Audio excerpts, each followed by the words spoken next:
And hello, welcome to Hey Boomer, the show for those of us who believe that we are never too old to set a new goal or dream a new dream.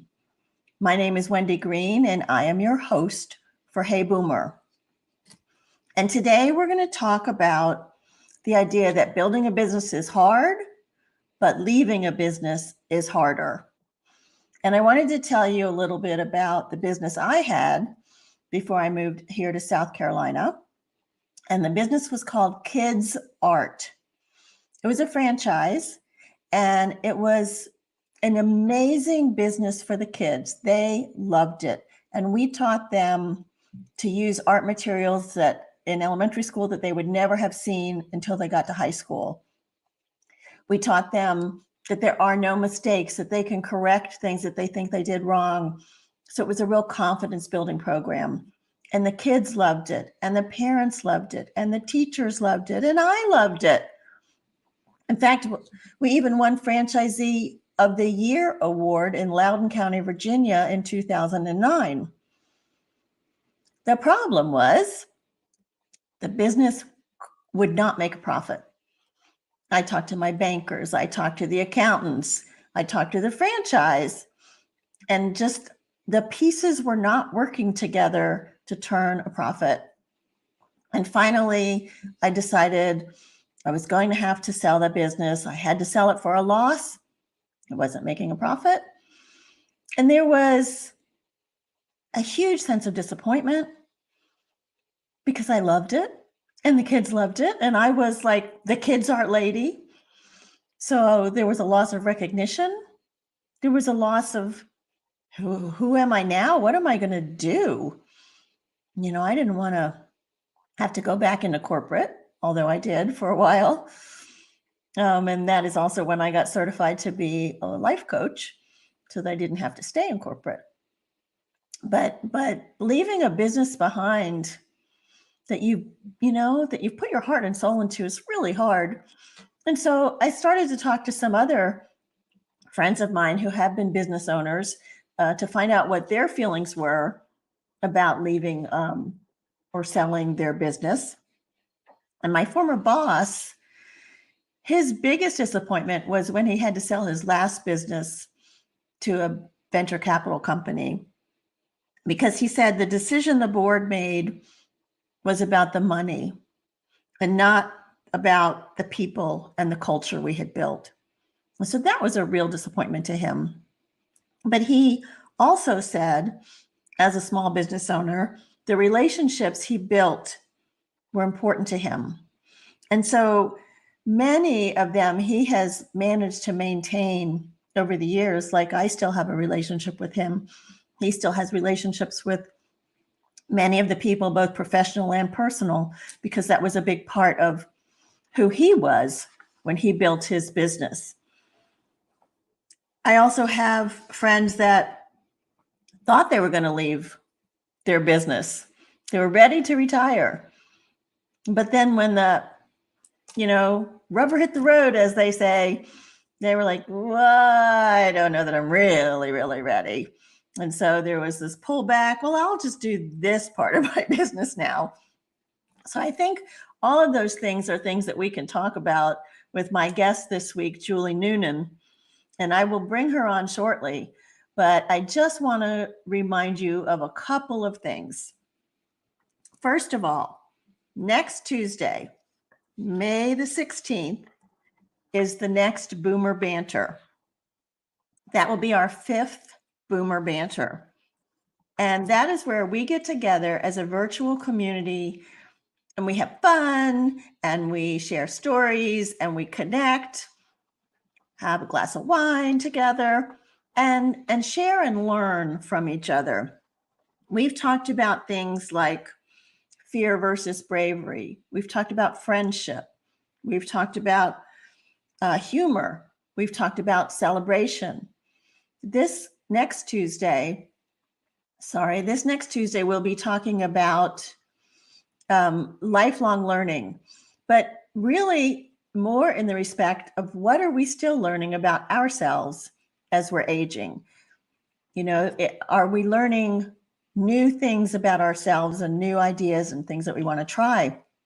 If you'd like to sign up for the banter, you can either go to the website, heyboomer.biz, or you can drop me an email and I will send you the link so that you can try it out before you decide if this is something you really want to commit to. So you can email me at wendy@heyboomer.biz. I also want to remind you that the Hey Boomer podcast is brought to you with such love and compassion and energy, and it really does take a lot to get the great guests that we have, to put together the shows, to run the banter, to write the blogs, to put them all out to podcast, all of that. So now you have a part in helping me grow this. And that is, I want you to share this episode with a friend that you think would love the show or would benefit from the show. If you're listening live, you can just tag them in the comments and that will share to them right away. If you are listening on a podcast, please go in and review, put a 5-star review would be great, and then share it to your friends. So those of you on the call live now, please go do that now before you forget. Share this, tag somebody, share it with a friend. Thank you so much. Let me bring Julie on and do a brief introduction. Hello, Julie. Hi, Wendy. Thank you so much for having me. I really am excited about this discussion we're going to have. I'm excited too. And I'm excited also because Julie is also a coach and went through the same program I went through. So that's kind of fun. I know. Mm-hmm. So Julie has spent most of her professional career leading executives and organizations through change initiatives. Mm-hmm. She has years of executive level experience in consulting in both public and private sector, as well as experience as a corporate employee. She has spent her career coaching leaders at all levels in many industries through many challenges, both professional and personal. Julie used the failures and successes of more than 30 years of change implementations, and from watching her clients struggle through COVID, deal with multi-generational values clashes, and be overwhelmed by technology, to develop a coaching method she calls RIDE. The RIDE method helps mid and late career leaders who want to remain relevant in this ever-changing business climate. Julie believes in unapologetic authenticity, candor, integrity, and humor. She will tell you the truth, even if it stings. Ouch. Mm-hmm. That's what a good coach does. Well, welcome to the show, Julie, and we so appreciate the insights you're going to give us on this topic. Thanks, Wendy. Before we get started, though, just give me a brief background of your history and how you went from organizational change into coaching executives. Excellent. Well, thank you. Actually, I started out as an English major, which is kind of an interesting view of the world. What I figured out early on is why I loved English literature so much is because the stories that I loved so much is really just watching people deal with changes, deal with, the plot twists in their lives. And when I got to corporate America, what I figured out was I really loved watching people do the same exact things in real life that they did in my stories. And I loved being able to help them through some of those changes and help them through the hard things that they had to go through. I loved watching the politics play out. I loved watching the interactions that they had with each other. I loved watching leaders both fail and succeed and helping them help their people. And so when I got onto some of these large change projects, I found myself as part of becoming change management certified, being expected to coach these sponsors of these big change projects. And they were very uncomfortable. You know, sponsoring these big changes that were going to be, in some cases, very unpopular is not something that a lot of people, you know, can get up in the morning and say, oh, let me go in and rock somebody's world. You know, let me go in and tell them they're going to have to do something different and they're not going to like it. Most people don't get up in the morning and really want to go do that. And so my job a lot of times was really not necessarily about the people that were being impacted as much as it was about coaching the people who sometimes had not made that decision, but had to stand behind that decision and help their people. First help themselves and then help their people through those decisions. So the longer I did that, the more I figured I really enjoyed that part of it. I enjoyed helping those leaders dig down deep into themselves and discover new things about themselves, discover new ways to look at themselves. And that led then into the coaching, and becoming certified as an executive coach. So many of the people that are topics we're going to talk about today are focused on endings, right? The ending of a career, whether it's through retirement or sales. And there's a lot of emotions that come out in that. In fact, you talked to me about emotional fallout. Would you say more about that? Well, anytime there's an ending, what I like to do is also look at it as a beginning.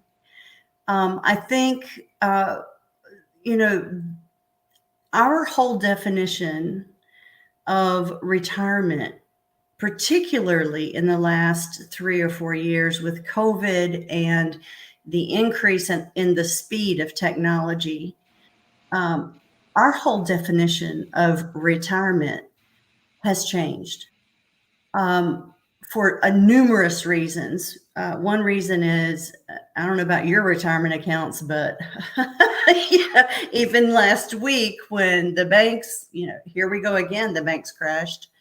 You know, I'm looking at my retirement account. I don't know about you, but dang. Not where it was, is it? I'm not looking forward to trying to live off of that and Social Security. But a lot of folks are not looking forward to a typical retirement, either because they can't really afford it or they don't want to play golf 24/7 or whatever the case may be, or they're very much more interested in continuing to grow, continuing to learn, continuing to contribute. And we're living a lot longer than we did even 20, 30 years ago. People are just not done in their mid 60s anymore. They're just not. They have a lot more energy. They want to continue to contribute. And so this expectation that you're ready to leave the workforce, or you're ready to be quote unquote done, right out to pasture, take your gold watch and head out, that expectation is not there anymore. And so particularly if you have birthed a business, you know, your identity sometimes gets wrapped up in your career or in that business that you've birthed. And many times you aren't really ready to let it go. Yeah, I think on some levels, the expectation by society is Yeah. still there, right? Right. You're 65. When are you retiring? Come on already, you know, retire. Right. Which I think hits a lot of owners hard and a lot of executives hard, because they're like, but I'm not ready. I still have my best work to do, or, you know, or I'm going to feel irrelevant. No one's going to need me anymore. I mean, how do you deal with that when society is saying do it and you're saying I don't want to do it. Well, yes, exactly. I'm finding when I'm talking with a lot of my clients, they're feeling, they will never say this out loud. That's the number one thing, but they're feeling uh, terrified of becoming obsolete Mm-hmm. because things are changing so fast. Um, the language has changed almost around them. Um, and they have forgotten that they don't need to know everything. They have, they see the Wall Street Journal articles coming out, and all of a sudden they're not understanding the language. AI, the all of the new marketing metrics that are coming out, social media, influencers, yada yada yada yada, how to engage with a particular demographic. They don't really understand that anymore. And even one of my clients actually said, when I started 40 years ago, I engineered my product. I touched my product. I was fully 100 million% in charge of the quality of my product. Now I don't even see my product. Not only that, I can't look at the metrics of my sales and even know if I'm doing a good job because it's all sold on the internet. Oh. It's all sold with influencers. Who Mm-hmm. are these people? My successors are the ones that are gathered around the table looking at who should we engage that will speak to this new demographic that we're selling to. He said, I don't know who these people are. I have my Rolodex and my network that used to be the successors that I played golf with and that I met at the trade shows in person. Now there's a whole nother generation that they have never met, but they know who are the influencers on the internet. So that is a whole other issue Hmm. of how do you get the senior leaders to learn how to play with the up and coming leaders Yes. so that it's a win-win all the way around. How do you do that? Well, one of the things that I do is sometimes I'll set up one-on-one reverse mentoring situations where we actually start with, let's talk about our mutual values to start with, because sometimes what I find is that generalizations get in the way. Like the younger generations will generalize that the older generations are stuck in their old ways of doing things, that they can't change, that they're inflexible, that they'll never give up power. Okay, some of that might be true, right? The older generations will turn around and say, well, the younger generations don't want to work. They're lazy. They don't value, the hard work. They won't give over and above. They quiet quit. They whatever, whatever, whatever. Well, some of that might be true, right? But the vast majority, if you actually do a Barrett values assessment and have both of them take the same exact assessment, what you'll find is 9 times out of 10, they have more in common at the baseline values level that they can build upon than they have separate, that they have different than each other. What you'll find at the very bottom is they typically will have some values around quality of life, work-life balance, some level of need for power and recognition. Who doesn't want that? That's a human need. Some level of need for security. some level of need for doing a good job, etc. And you can build on that. And then you open it up to, hey, younger generation person, what is it that you would like to do next in your career? Okay, older generation person, what would you like to leave as your legacy? Because it's not going to be what you already built, it's going to be something better.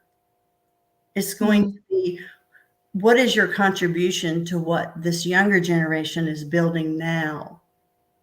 You already Yeah. did your thing. How are you going to contribute to what they're doing now?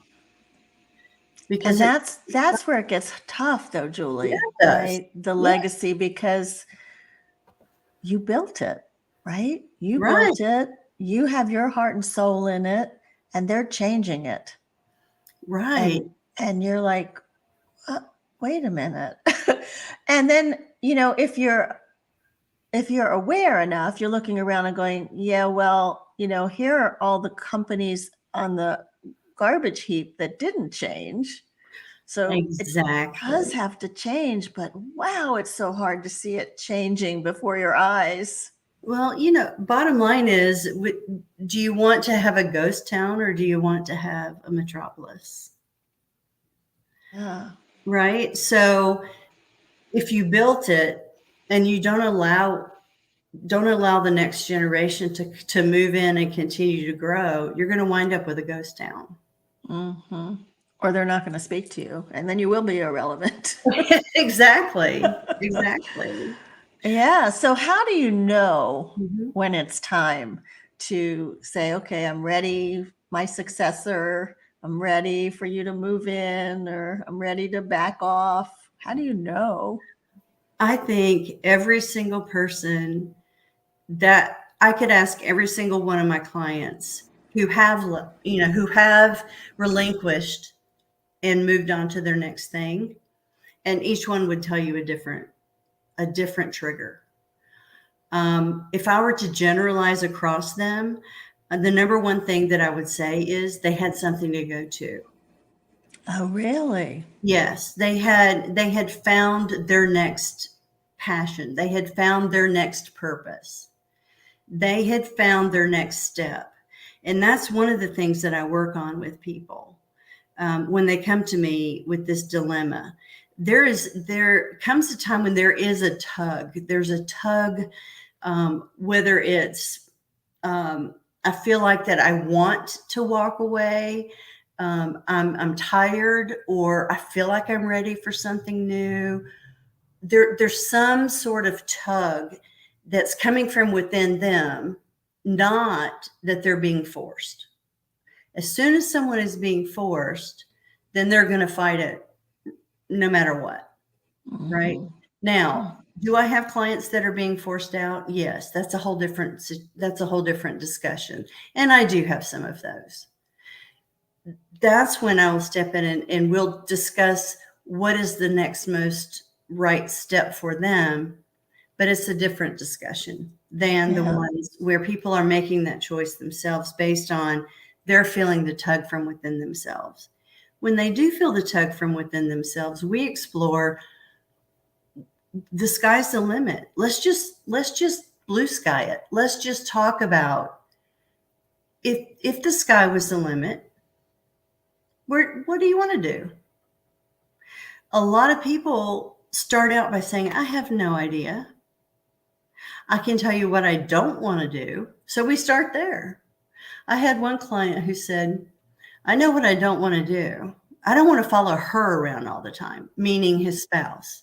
Mm-hmm. Because she has a lot of interests, a lot of hobbies.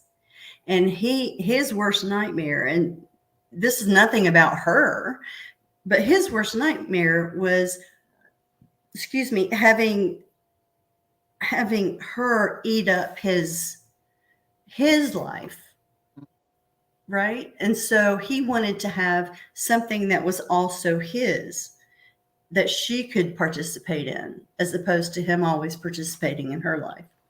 That makes So, sense. yeah, so they could share equally. Yeah, yeah. Mhm. I know when I'm coaching people that are moving into retirement, I take them through this thing that, and in the middle is the neutral zone. And Yeah. that's kind of your blue sky. Like, like you Mhm. don't really know. It's a time to be okay with not knowing, be okay in that discomfort. Sure. Yeah. So you play with that with your clients too. Absolutely. And the other thing too is exploring if they're feeling some sort of pressure, where is that coming from? Because sometimes just knowing where that pressure is coming from tells them a lot about themselves, especially if it's coming from within themselves. If they are, a lot of times, if they are a hard driving A type personality and they have run their lives, from the womb, everything has been scheduled and planned you know, and they're not used to not knowing what the next step is, um, giving them permission to not know, as you just mentioned, sometimes that's the best thing that we can do. Allow them to be uncomfortable. As a matter of fact, almost force them to be uncomfortable. Something to that, I think. Yes. And Yeah. that's where they start to, put their toe in the water and try different things. And, oh, Right. that water's too cold. I don't like that. Yeah. Right. Because growth requires discomfort. Hmm. Yeah. So a lot of people, I think, also are afraid of retiring or closing a business because of, I'm too old. I'm too old to do anything else. And society is also saying, you're too old, this whole ageism um, bias that's around. So, how do you address that? Boy, I talk a lot about ageism because of my own personal situation. I've experienced it a lot. I was laid off at 55 and then again at 57. um, so I talk a lot about ageism, and it is very real, very, very real. How I personally deal with ageism with folks is basically to say it. If you believe it, they will see it. If you believe it, they will see it. It's just like if you come across as timid, they will see timid. If you come across as weak, they will see weak. There's excuse me, there is nothing that you can do um, personally to change someone else's ageism opinion. You can only control what you put out there. To combat ageism in your own self, continue to learn, do not panic, continue to remain agile and open.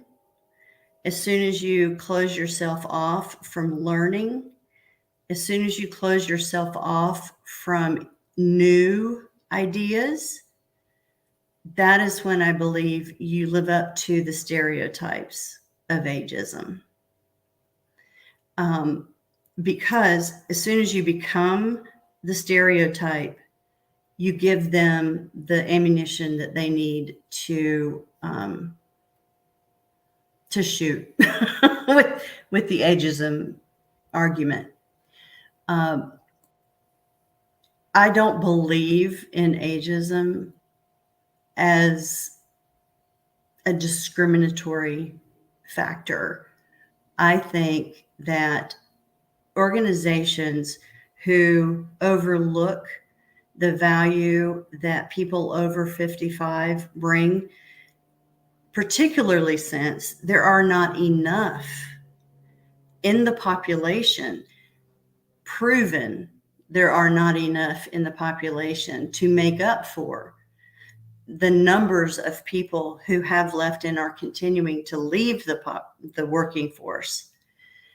Demographically, there are not enough people to take the number of jobs that we will have available over the next several years. If they're not taking advantage of the wisdom, of the experience that we bring, they're overlooking a boon. They're really Yeah. overlooking a boon. Well, of course I agree with that. And I Mhm. think that, sometimes we see what we're looking for, right? So Mhm. as to your point, if we're not looking to be treated as too old, although it is out there and it is very real, Mhm. I mean, like you are presenting yourself as a consultant with, you're not shying away from, with 30 years of experience. And so people are like, okay, so she's at least 60, Um, and are you finding pushback when you do that? When I was looking for a corporate job, yes. When I started my own business and was looking for consulting clients and coaching clients, no. Isn't that interesting? And Yeah. what do you think is the difference? I think the difference was when I started going out on my own, my confidence was higher.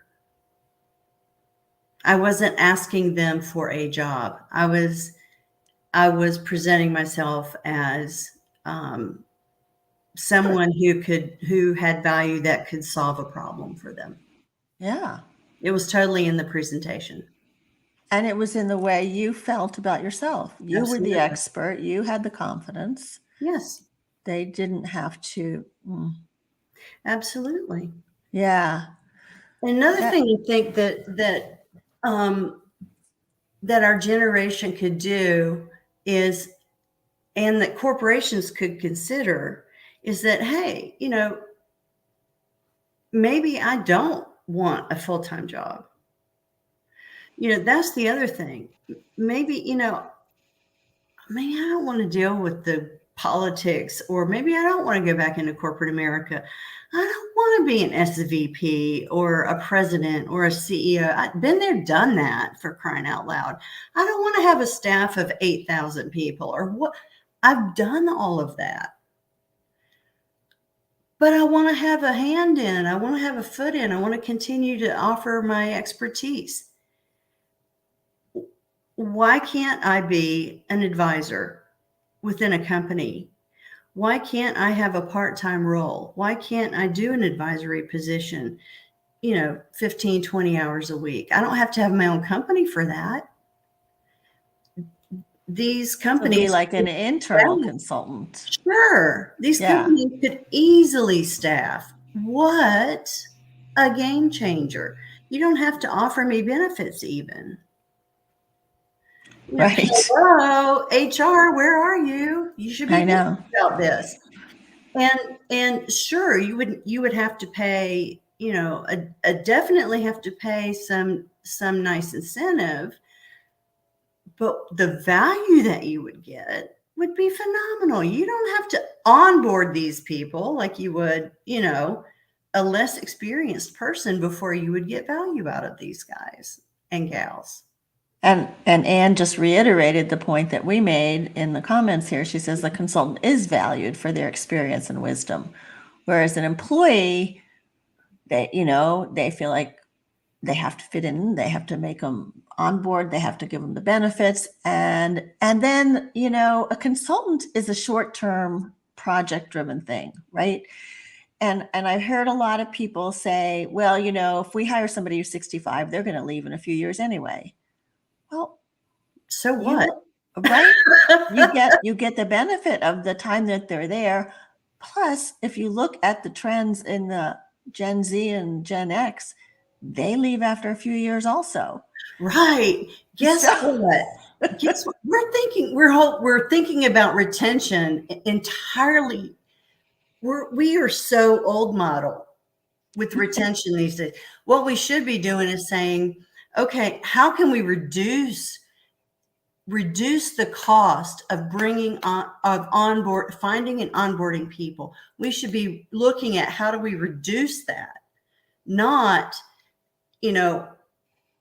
so what if it's a fact that people are going to come in and spend 3 to 5 years with us. That's the way it is now. That's right. Fact. And they don't have pensions, so there's no incentive for them to stay for 30 years like we used to do. What we should really and truly should be focused on is how do we get the best out of the workforce that we have in those 3 to 5 years. And the ones that we absolutely got to keep. What do we do to keep them there? What do we do to keep them growing? Quit spreading stuff around like peanut butter. Let's truly identify those ones that we really, really, really want to have and keep them, Yeah. I can hear your passion. Wow. I'm a radical HR person from way back. But your passion is great. And you started this whole conversation by telling me, that you love working with the leaders and you love the politics and you love that. And I'm like, you love the politics. I love turning things upside down. I'm a red team thinker. I like to challenge the status quo. I like to, and it's not because I like to be contrarian. I don't like to start fights, but I do like to say, hey, have we turned that upside down and considered it a different way? What is the absolute very worst thing that could happen? Now let's back up from that. Mm-hmm. Did anybody die? Now I don't ask that in healthcare, but right. Did anybody die? Okay, if not, let's back up from that. And it's amazing what people can come up with. And we need to trust every generation and every perspective, that if we listen to all of them, the best ones will come up. They will. And if we put them all together, the blended solution is usually the best one. Yeah. Amazing. And it's the most fun at the end of the day. It's the most fun because now everybody is excited about it. Absolutely. Yeah. And it makes change management so much easier. Yeah, I studied that once too. Whew. Yeah. Oh man, I know we have some similar paths. So tell me 2 or 3 takeaways that you would leave with people that are either getting ready to retire from a long career or that are looking to, move out of a business that they built. What are 2 or 3 things that they need to start thinking about now? Number one, get curious. Just get curious. This world is so big and there are so many things to learn and experience. If you think that your business is all there is, think about how much else there is in the world. And the more you learn, the more you can turn around and add to your business, that you can turn around and make a whole new business. Nobody says just because you birthed one business doesn't mean you can't birth another one. Oh, true. I've seen lots of people do that. It's not like you're a woman that, you go through the thing and you can't have another baby. You can have as many companies as you have the energy to build, particularly in this day and age. With the internet, your business creation capability is unlimited. So if that's something that you want to do, stay open to it, get curious about it, partner with a new generation and teach them business while they teach you the new, internet and the new way to reach out to new demographics. and social media and artificial intelligence. So stay curious.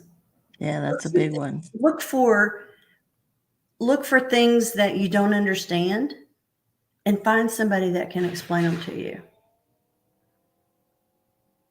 And just see what comes up that you can get fun and excited about. See what you can get excited about. Absolutely. Exactly. Well, and go to the banter. You might hear something you like. That's right. Join the Boomer Banter. Especially next week, you're doing what? Lifelong learning? There you go. I know. It's the perfect one to go to. Exactly. Thank and you. There are tons of opportunities right now to get involved in groups like Hey Boomer, where you can meet people all over the world. And these are relationships that we in the past would never have had the opportunity to have. So Take true. advantage of those. Yeah. Relationships, networking, whether we're networking online or not. Right. Yeah. Julie, Yeah. Thank you. This has been such a fun conversation. I'm Oh, sorry we have to end. I know. I could go on. So if you want to reach out to Julie, you can email her at julie@jnoonan, Noonan, consulting.com, or you can check out her website, which is jnoonanconsulting.com. Mm-hmm. And you can learn more about the kinds of things that she does. We didn't even talk about RIDE, what that was. Oh, that's okay. We could do that another time. Sounds good. Yeah, but thank you so much for being with us today. Thank you, Wendy, and thanks for the Boomer community. I really appreciate it. Yeah. Well, it's fun. We have fun. We do have fun. And if you want to join the Boomer Banter, as Julie suggested, you just drop me an email. Go to wendy@heyboomer.biz, and I will add you to the Zoom link, and you can pop in and talk about lifelong learning with us. So that would be fun. Okay. And share this episode. Share it. So next week, my guest is Dr. Ellen Albertson, and she calls herself the Midlife Whisperer. And I know, and she has a podcast called Rock Your Midlife. So Dr. Ellen is a psychologist, a registered dietitian, a board-certified health and wellness coach, a podcaster, a Reiki master, and a self-compassion teacher. And we are going to talk about self-compassion as your superpower. So, which is something that we probably all could be better at. Mm-hmm. So I like to leave you with the belief to live with curiosity, as Julie said, live with relevance, and live with courage. And remember that we are never too old to set another goal or dream a new dream. My name is Wendy Green, and this has been Hey Boom.